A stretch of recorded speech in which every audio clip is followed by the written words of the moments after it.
Yo, this is Steve Bloom, and you're watching Moana Nui podcast. We'll be starting soon. Don't go anywhere.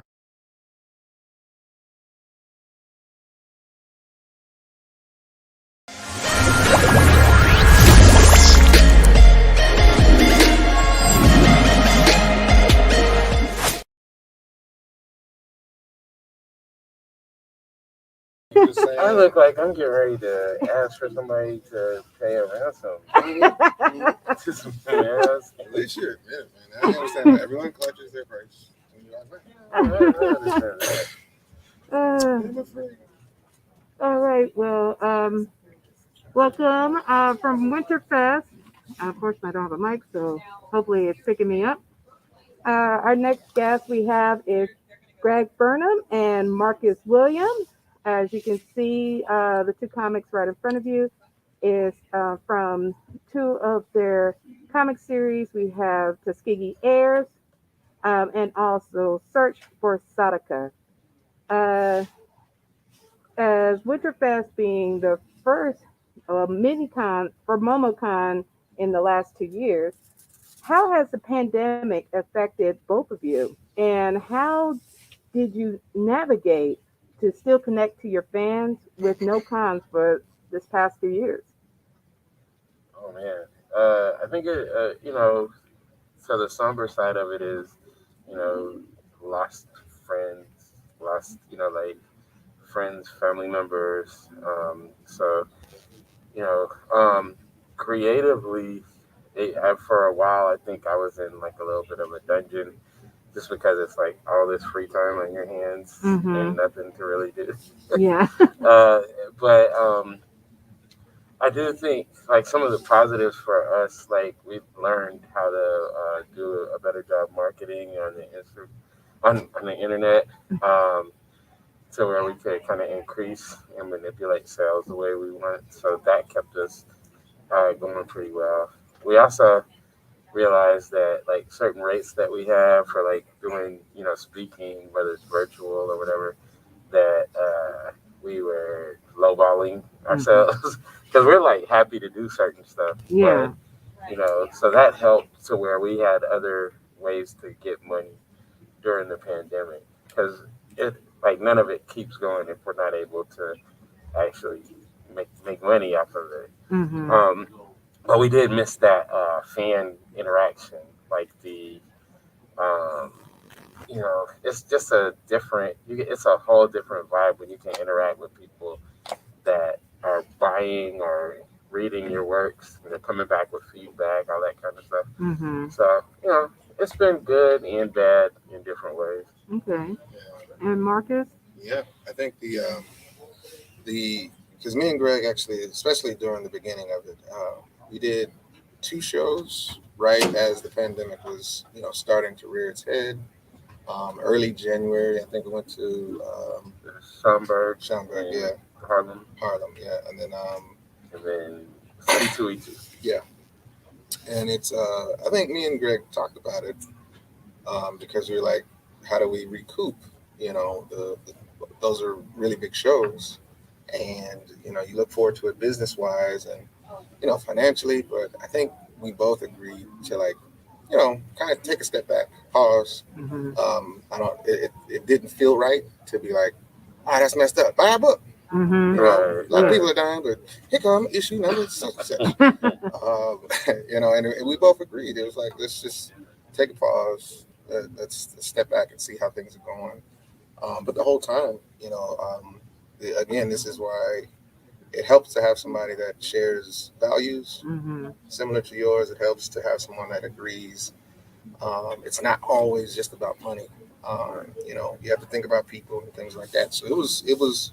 We've had meetings and talked about the strategies we were going to employ, but it really did help to kind of just keep an eye on the pulse, or I guess an ear to the pulse, whatever, finger to the pulse of what was happening in our own comic community.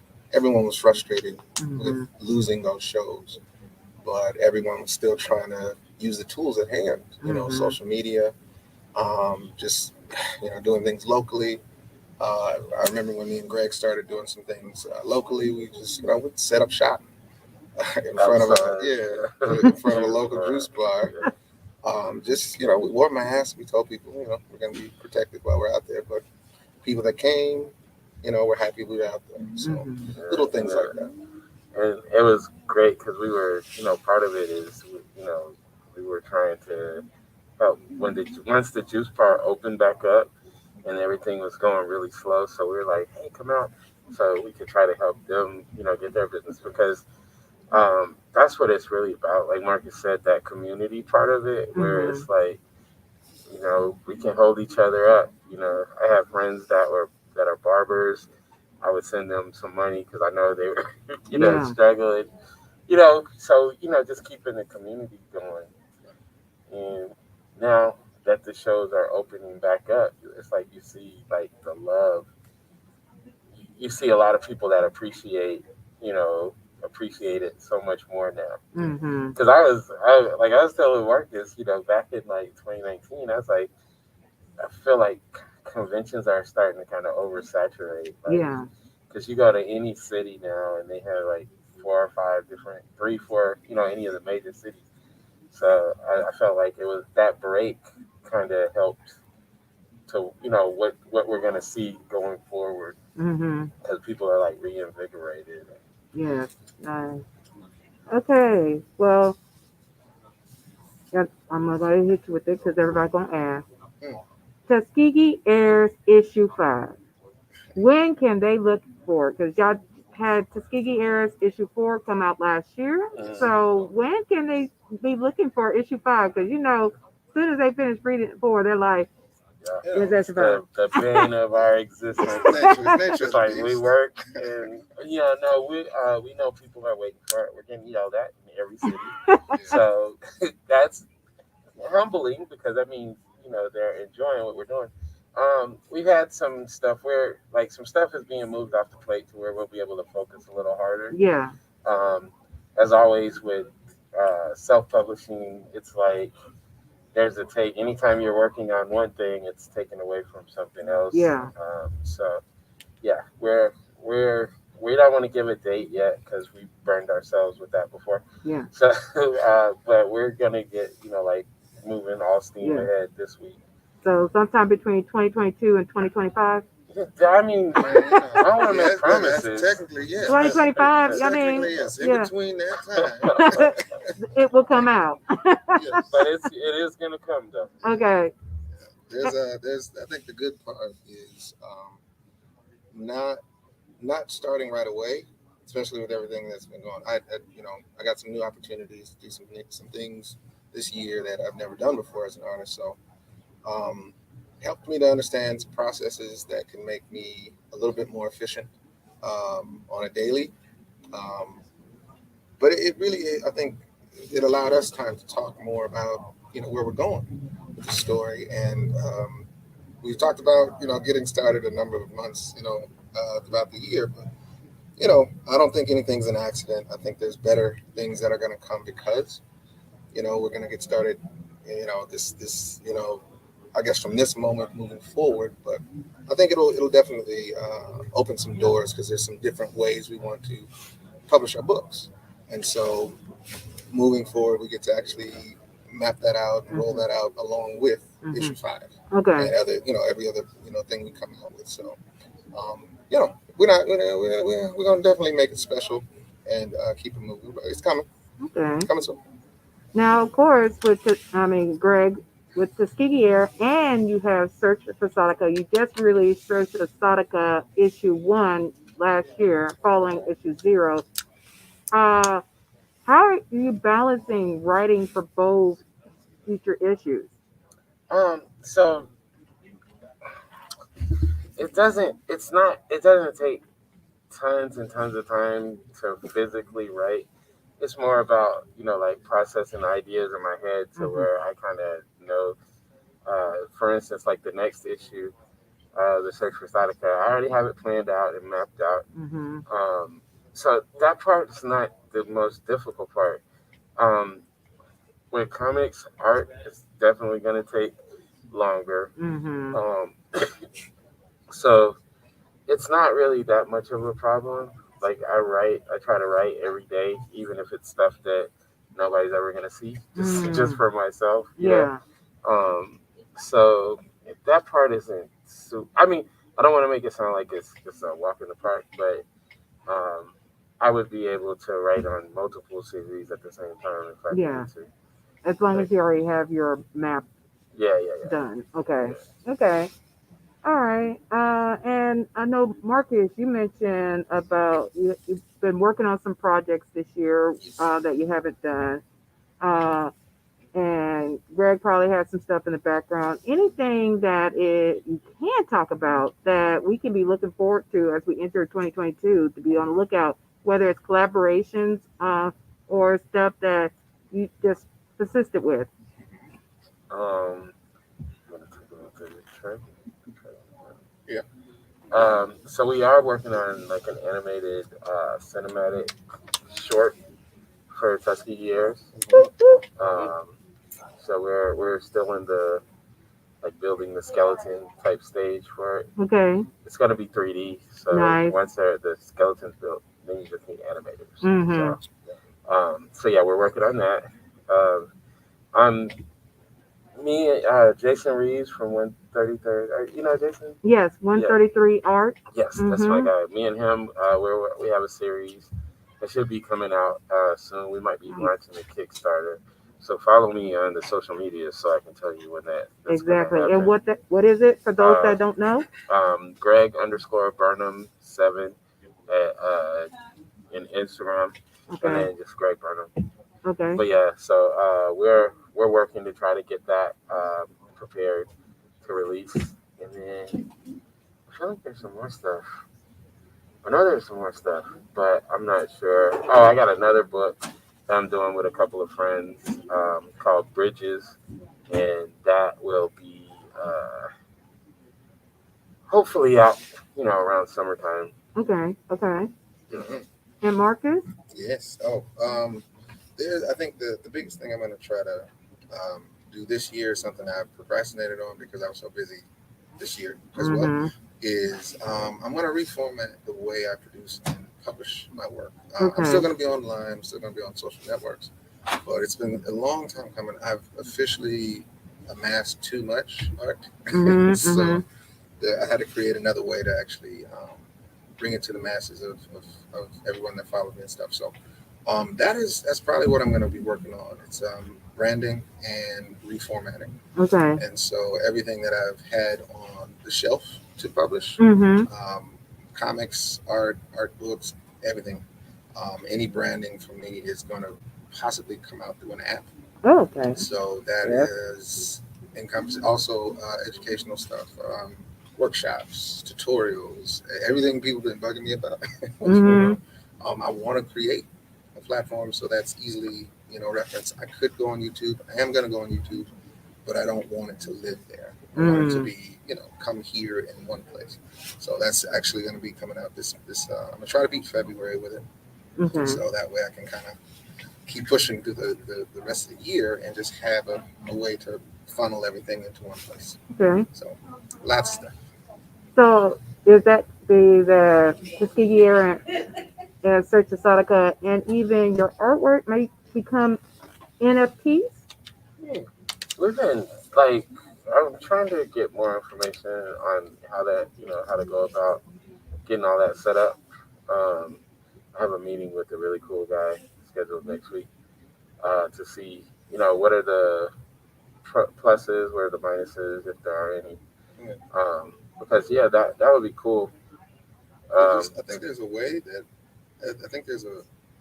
because I've done research on it. I see what's making money out there, and it seems pretty on the nose about what you can create and I guess make valuable. But I still don't want to do it the same way everyone's doing it. So I'm on the same page. Greg is researching, and I'm researching, and I keep reading good things about it, and I'm researching the so-called negative aspects of it. But I still don't want to just jump in and get in line with everybody else doing the same kind of content. Yeah. So I don't think he or I like to just rush in without understanding a business. We've learned over the years And it's more of a thing of doing something that we know that we're going to be satisfied with, right? So instead of just rushing to do something just to try to get a little bit of money or whatever, and versus doing something that could be impactful or, you know.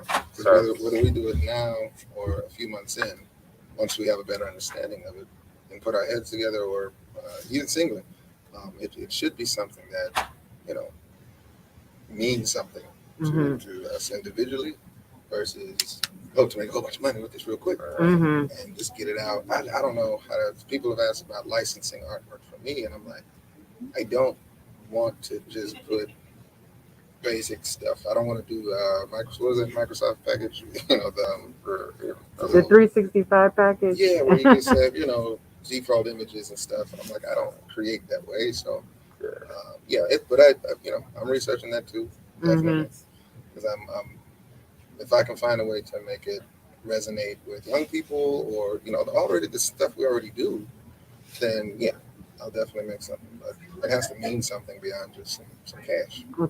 Okay. Awesome. Right before we get ready to wrap up, so you can enjoy the rest of your day, with this being the last day of Winterfest, can you tell the audience where they can follow each of you, and also to be able to pick up the comics that they see before them and any artwork from you also online? Go ahead, Greg. Like I said, Greg_Burnham7 on Instagram. And then I'm on Twitter sometimes, very rarely.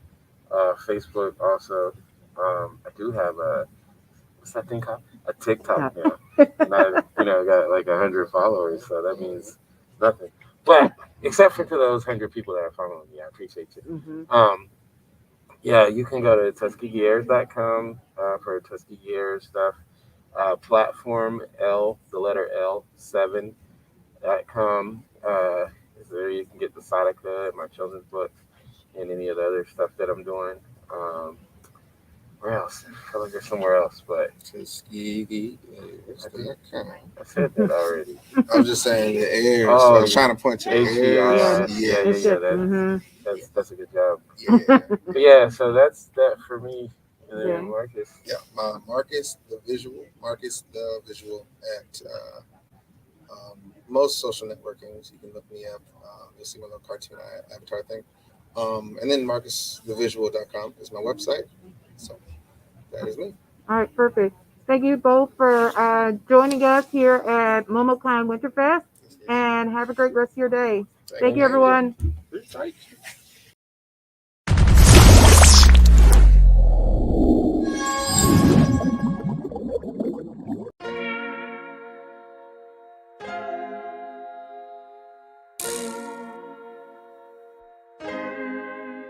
So many stories left to tell, even if we have to ourselves. Can't keep history on the shelf. If they won't tell it, we will. If this the land of the free, was a freedom then, when they annexed Hawaii and called it Cedar Lands, without any type of payment and no signing off. Called themselves a republic in 1894. 1.2 million acres overtaken from the native Hawaiians. When they resisted, the West retaliated in violence and erasure. The Hawaiian language was banned as part of colonialism's plan to expand. Stuck between a rock and a hard place. Multiple bombings of Kaho'olawe as a part of their ongoing war with Asia. Used it as a place for target practice. No consent or compensation. Colonizers call for annexation. No work out for all the locals. School will never let you know. So many stories left to tell, even if we have to ourselves. Can't keep history on the shelf. If they won't tell it, we will. Too many stories left to tell, even if we have to ourselves. Can't keep history on the shelf. If they won't tell it, we will. We will. So if you put Hawaii into perspective, well, Black and Asian history is interconnected. Considering the fight with the Pacific, then of course, versus Asia, they was treated as a middleman for war, but didn't let the Western colorism run its course, cause dark skin was a sign of dignity to core. The land was taken in the name of capitalism, when prior to it was an actual kingdom. Clap back at the system. Stuck between a rock and a hard place. Multiple bombings of Kaho'olawe as a part of their ongoing war with Asia. Used it as a place for target practice. No consent or compensation. Colonizers call for annexation. Network out for all the locals. School will never let you know. So many stories left to tell. Even if we have to ourselves, can keep history on the shelf. If we won't tell it, we will. Too many stories left to tell. Even if we have to ourselves, can keep history on the shelf. If we won't tell it, we will. So many stories left to tell. Even if we have to ourselves, can keep history on the shelf. If we won't tell it, we will. Too many stories left to tell. Even if we have to ourselves, can keep history on the shelf. If we won't tell it, we will. We will.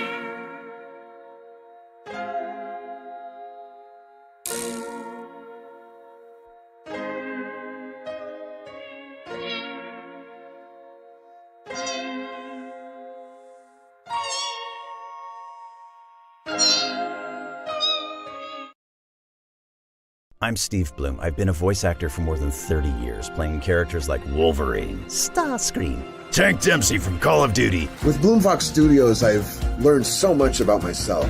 Learning to breathe, to no fear, to getting ugly in front of the mic. One of the biggest changes I've noticed, at least for me, is how much my confidence level has gone up. I've done an Eastern European video game, an e-commerce commercial, a documentary. If you're thinking about getting into voiceover, just do it. Jump in.